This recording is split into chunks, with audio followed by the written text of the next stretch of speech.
Greetings and salutations, everyone. I hope everyone is still doing well, and welcome to tonight's second half. Before we jump into it, a couple links. As you all know, I rely on Patreon, PayPal, channel membership, and the merch to help the channel to continue to grow and go. Links to Patreon, PayPal, and channel membership is in the description below. Merch displayed directly under the video. Also, Dogman Frightening Encounters, Volume 1 through 3, the audiobook versions. They were written and researched by Tom Lyons, narrated and produced by me, Jeff Nadolny. Those audiobooks are available on Audible, Amazon, and iTunes, links to which are also in the description as well. And finally, last but definitely not least, if you'd really like to help support this channel to continue to grow and go, simply subscribe. It does not cost you a cent. Click that like button, takes half a second. If you don't want to miss out on any of the informative uploads I put out daily, click that bell icon, and folks, please leave a comment. Why? Well, because all these things, they really do help this channel to continue to grow and go. And yes, folks, they definitely do matter. Now, everyone, I have taken far too much of your time. Let's jump into tonight's second half, shall we? So I have talked about a book, Them and Us. It's written by Danny Van Drimeny, and what it pretty much states is that Neanderthal was not what modern ideas of what they look like is. It's an amazing book, and pretty much what it says is they were hairy. They had a canine-like muzzle, eyes that were able to see in the dark, possibly glow, and very, very strong, and a bloodlust. Now, a lot of the information you're going to hear in this upload goes along with what Danny Van Drimeny shares in that book, Them and Us. If you've never heard of the book, or you've never heard the upload that I've done about the book, I honestly suggest it's worth looking into. Danny Van Drimeny, Them and Us. All right, let's get into this. Today's first part of the upload is going to touch on some scientific facts and a little theory. A subscriber contacted me and shared a very interesting article out of the Smithsonian magazine, and I then proceeded to look more and found some more.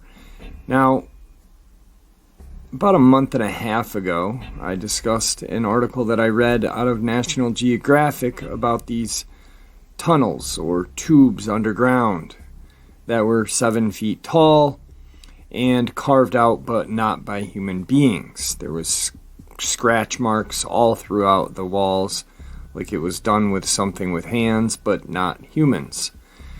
And that was in Brazil. They just recently had found some very terrifying evidence that this was going on elsewhere in the world. And they decided to blame it on hyenas. These two articles are very interesting, and it kind of opens the door to the thought process, which then comes theory. Remains of 9 Neanderthal butchered by hyenas found in Italian cave. Fossilized bones appear to belong to 1 woman, 7 men, and a young boy. Recent research unearthed a trove of remains at the site that first yielded a Neanderthal skull in 1939. Archaeologists surveying the Guattari cave in Rome had discovered the fossilized remains of 9 Neanderthals. One of the early humans lived 90,000 to 100,000 years ago, while the others lived between 50 and 68,000 years ago.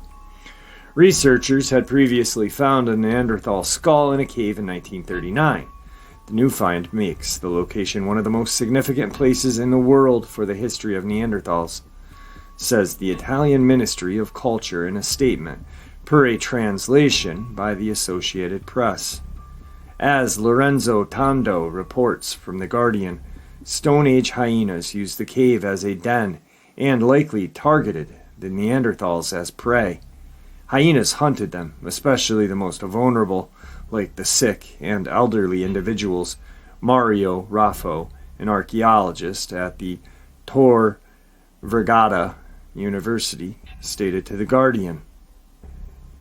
The newly discovered remains belong to one woman, 7 men, and a young boy. The team surveying the cave also found the fossilized remains of hyenas, rhinoceros, giant deer, and wild horse.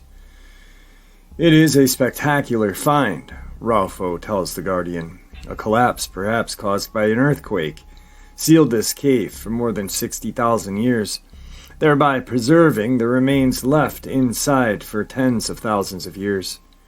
Researchers plan to study the fossils, DNA, and learn more about these ancient human relatives. Already analysis of the Neanderthal dental tartar has found that they mainly ate cereals, which contributed to brain growth. Per Elisabetta Povolado of the New York Times, the 1939 discovery of the Neanderthal skull in the cave attracted international attention. The paleontologist who studied it at the time argued that a large hole in the temple was the result of ritual cannibalism. But the new research, which began in October of 2019, shows that the damage was probably caused by hyenas. Neanderthal lived across Europe and southwestern and central Asia beginning around 400,000 years ago, according to the Smithsonian Human Origins Initiative. They vanished about 40,000 years ago, though many modern humans still carry some of their genetic legacy. Francisco Di Mario, an archaeologist with the Cultural Ministry, tells The Times that it is rare to find so many Neanderthal remains in one place. The fact that hyenas managed to ensnare this group suggests the area, now home to the coastal town of San Felice Serio, hosted a large population. Whether the carnivores killed the Neanderthal or simply ate the human remains following their death due to outside causes is unknown, reports The Times. The researchers say the cave may have been home to the Neanderthal before the hyena made it their own. The scholars discovered burned bones, carved stone, and bones with cut marks suggestive of hunting. We found rich traces of Neanderthal life, Raffo told The Times. As Franz Lids wrote for the Smithsonian Magazine in 2019, quarrymen in Germany discovered the first known fossilized Neanderthal skull in 1856. Researchers long dismissed the species as lacking language, art, and other aspects of human culture. But in recent years, archaeological finds have testified to Neanderthals' diverse range of activities, including making art, cooking, trading jewelry, and burying their dead. For San Felice Serio, the new discoveries represent a possible tourist attraction, as Mayor Giuseppe Scabani tells The Times. He has applied for funding from the European Union to develop the market. The cave is located on the grounds of a hotel that is now up for sale. Scalbani hopes to buy the property and turn it into a center for Neanderthal studies. A very thought-provoking article, very interesting either way you look at it. But then the subscriber who emailed me today this article, and it brings us all the way from Italy to Saudi Arabia. Hyenas hoarded thousands of human animal bones in Saudi Arabian lava tube. The huge stockpile includes camel, rodent, and cattle remains. Researchers uncovered the remains in the Jarsin lava tube in Saudi Arabia. Archaeologists in northwestern Saudi Arabia have unearthed a massive collection of bones, likely stockpiled by striped hyenas over the past 7,000 years. Found in the Jarsen lava tube system, a sprawling network of tunnels formed by volcanic activity, the hundreds of thousands of bones belonging to at least 14 kinds of animals, including cattle, caprids, horses, camel, rodent, and yes, even human. The researchers' findings are newly published in the Journal of Archaeological and Anthropological Sciences. Lead author Matthew Stewart, a zoo archaeologist at the Max Planck Institute for the Science of Human History in Germany, tells Gizmodo's Isaac Schultz that the team identified hyenas as the culprits after analyzing cuts, bites, and digestive marks found on the bones. Striped hyenas are very avid accumulators of bones, Stewart says. Researchers have been investigating the site, which is located in the country's Heret Kabar lava field since 2007, but they only ventured into the cavern's depths a few months ago. Per Gizmodo, another group of archaeologists reported hearing possible hyena snarls in the tubes, prompting them to keep their distance. For the study, the team analyzed 1,917 bones and teeth recovered at the lava tube. Radiocarbon dating of the small number of these samples found that they ranged in age from around 439 to 6,839 years old, suggesting a long use of the lava tube system by carnivores, per the paper. In a Twitter thread quoted by Al Arabia English Joanne Surrey, Stewart notes that hyenas transport bones to dens to be consumed, fed to the young, or cached. The study adds that the carnivores engage in both hunting and scavenging activities, killing some animals while simply hoarding the remains of others. A key sign that hyenas were responsible for the huge piles of bones was presence of human skull fragments. The mammals are notorious for rummaging through graves for grub. It's always just skullcap that survive, Stewart tells Gizmodo. Hyenas seem not to be really interested in skullcaps. We found maybe 5 or 6 skullcaps with gnaw marks on them at the site, but only skullcaps, nothing more. Lone hyenas typically snack on dead animals, but packs prefer to hunt, targeting prey like antelope, hare, rodent, and birds. Jarsen is far from the only example of hyenas stockpiling huge assemblages of bones. As Riley Black wrote for the National Geographic in 2010, Sir Sko Chlum Komen Cave in Czech Republic contains more than 3,500 well-preserved large mammal bones collected by carnivores. A new study took place as part of the Paleino Desert Project, which seeks to track human and animal migrations across the Arabian Peninsula. Saudi Arabia's harsh weather makes this task difficult. Hot conditions can make bones break down, and some ancient remains actually disintegrate when touched.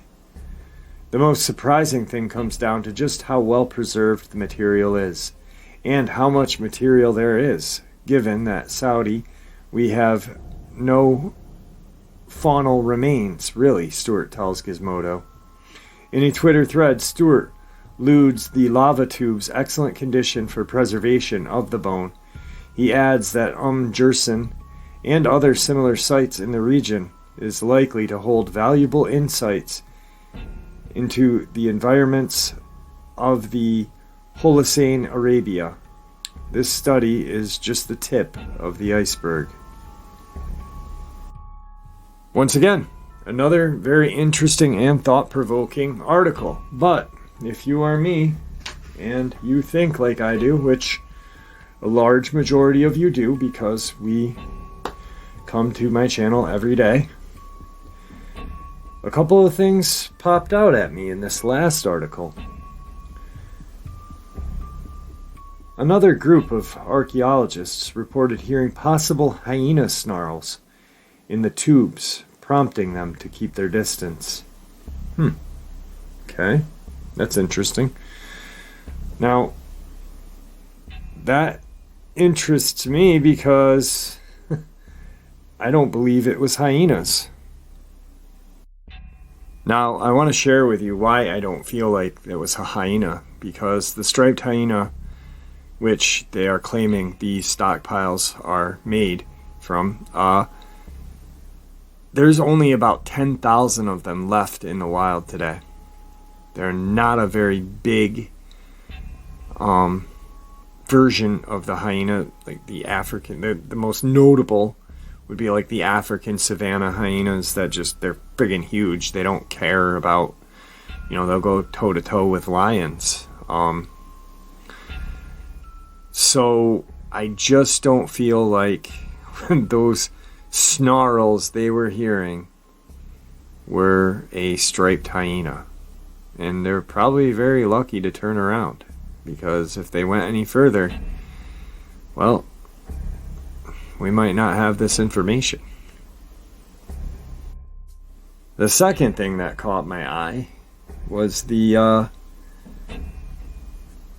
statement that came from Mr. Stewart. A key sign that hyenas were responsible for the huge pile of bones was the presence of human skull fragments. The mammals are notorious for rummaging through graves for grub. Well, what else hangs out in graveyards? Our precious Dogman does. Now, the article prior to this, they talked about holes in their skull that were blamed for these hyenas.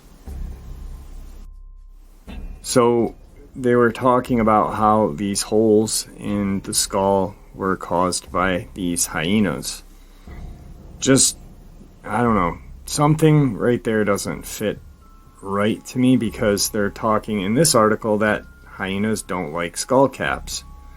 So why are they biting into the skull? It's just a common sense question. That doesn't make sense to me at all. Now, like I said previously, the most notable hyenas would be, in the African savanna. I know that's not the name of them, but they are like 250 pounds. The striped hyena is not that big at all. We're talking somewhere between 50 to 125 pounds at max. Now, these striped hyenas were supposed to take down humans, possibly in a pack, and if there was singular, but I don't know. It's an amazing find. It truly is. Because, yes, it does help archaeologists, map out human evolution and this and that, but is it really that true? Is it really, are we gonna say yes, hyena? Because just certain things point out to me with red flags. And I know a lot of people who listen to the channel who dislike me. Put the check mark there, give me the dislike button, always say I read into too much. Well, you know what? Maybe I do. Maybe I don't. But in the beginning of the year, I said there was going to be numerous deaths and attacks. Just from just from the lockdown and people not being out.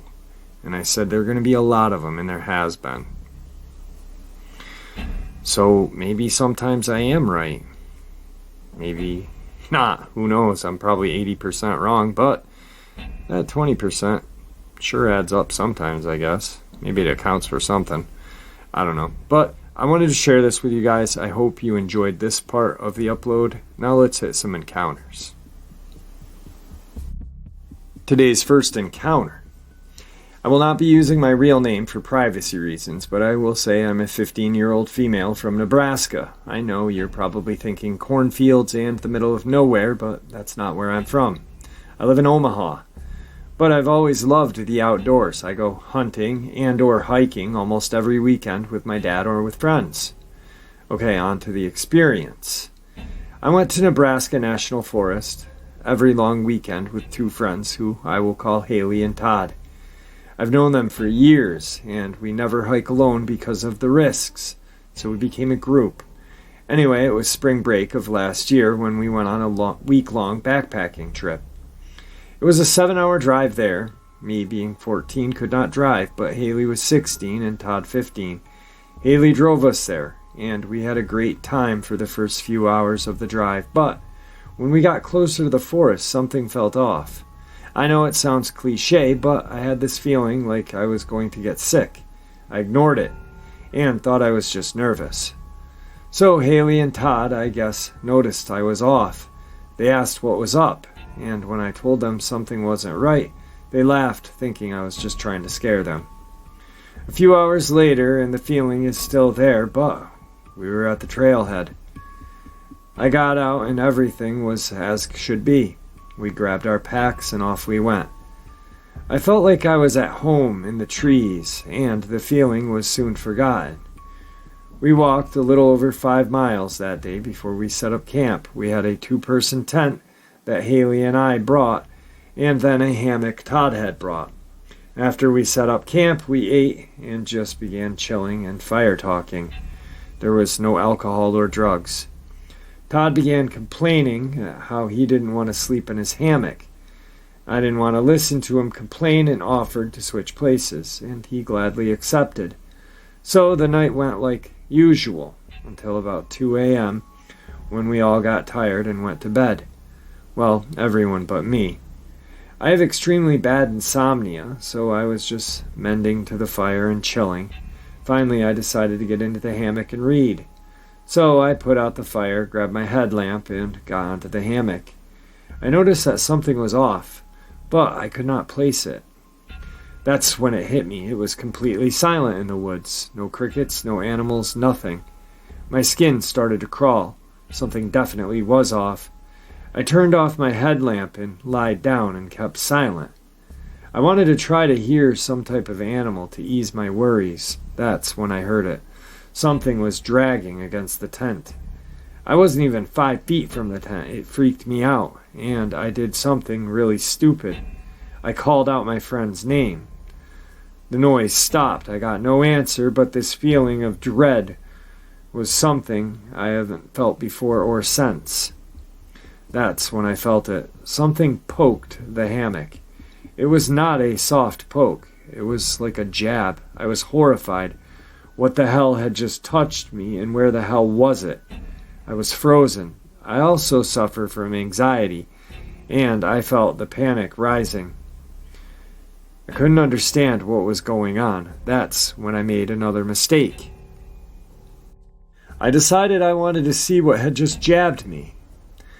All of this happened within seconds. I reached up, clicked on my light, and that's when I saw it.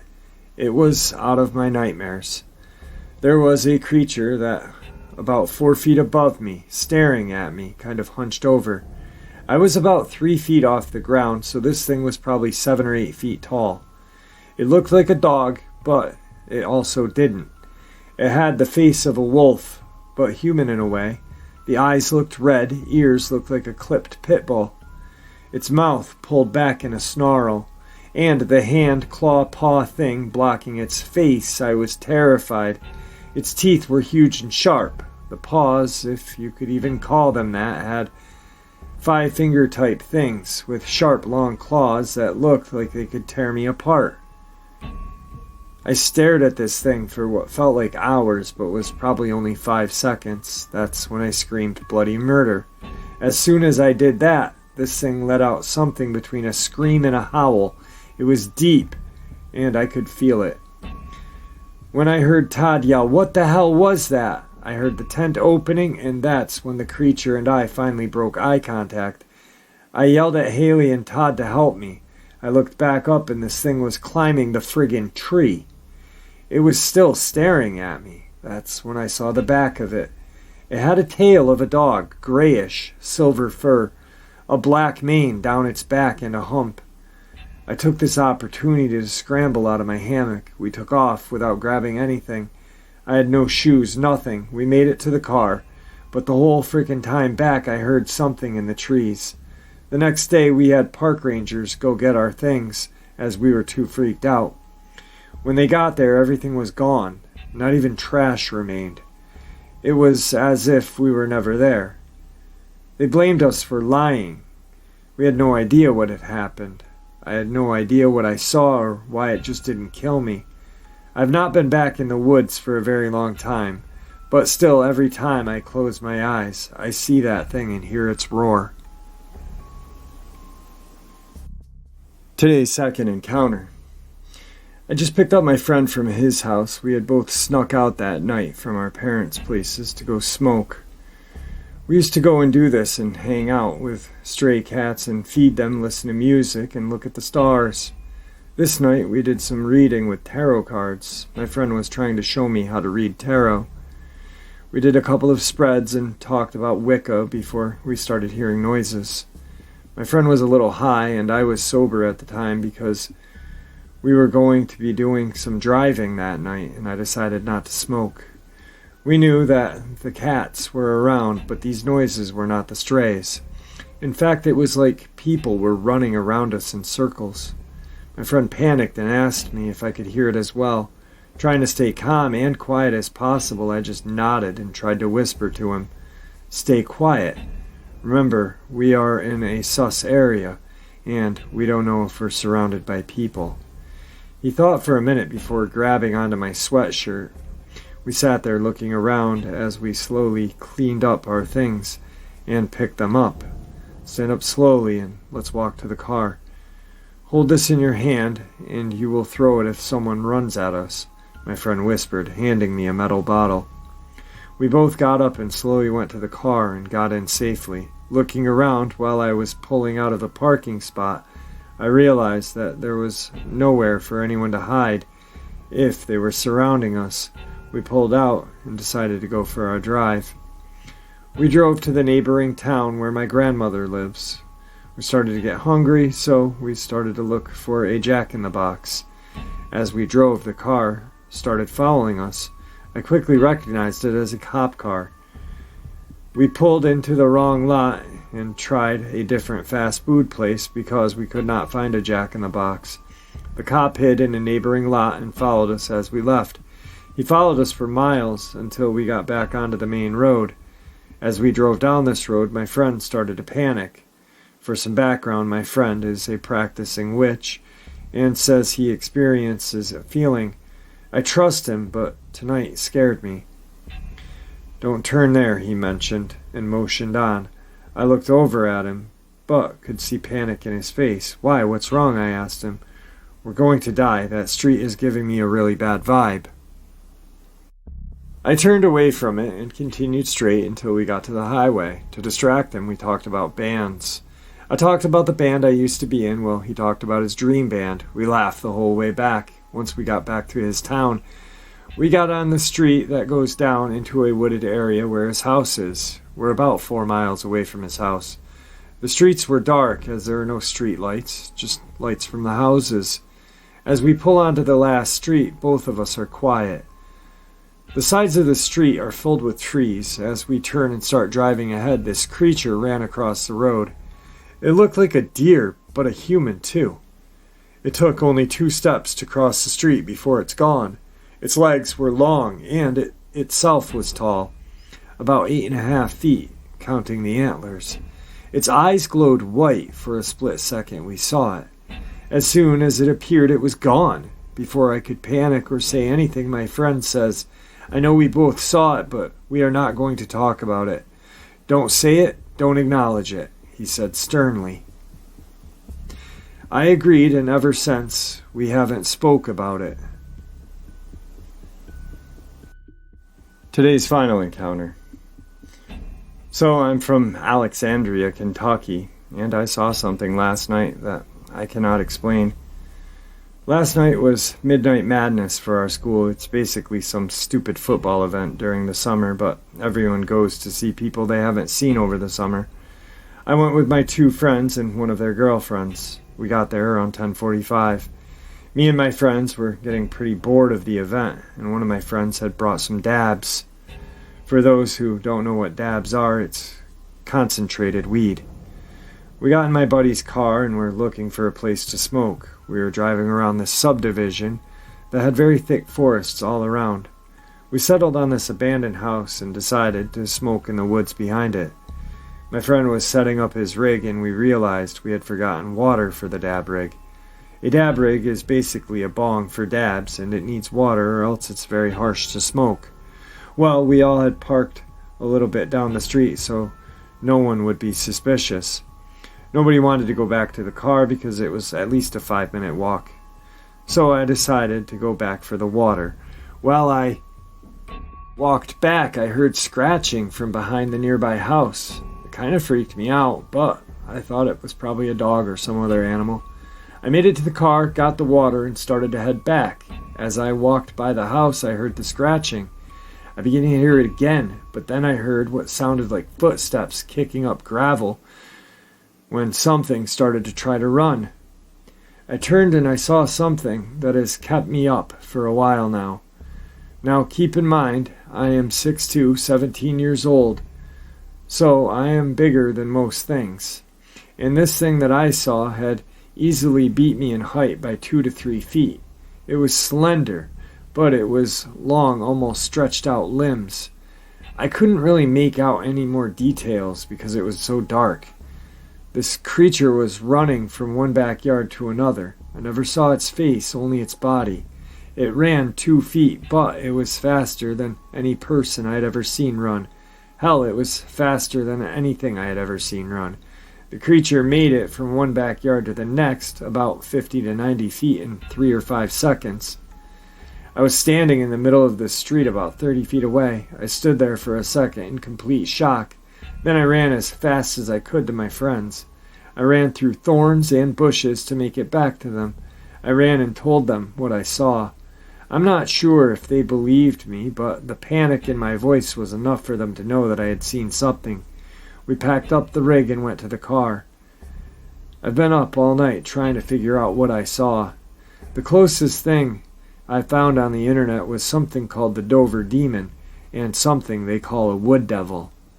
I never saw its face, so I'm not sure what it was. Oh, and finally, I was 100% sober. We never ended up smoking the dabs that night. All right, folks, a lot of very interesting information and some horrifying encounters. I hope you enjoyed tonight's second half as much as I enjoyed sharing it with you. Guys, with that being said, thank you for supporting the channel. Your support is what makes this channel special and what continues for it to grow and go. Please, everyone, stay safe, happy, healthy, and ever vigilant, keeping an eye on our children, our pets, our family, and friends. These creatures are real, they are out there, and they are dangerous. Share this information with the people you love and care about, and it may just help save their lives someday. Until next time, never stop asking questions and never stop searching for answers.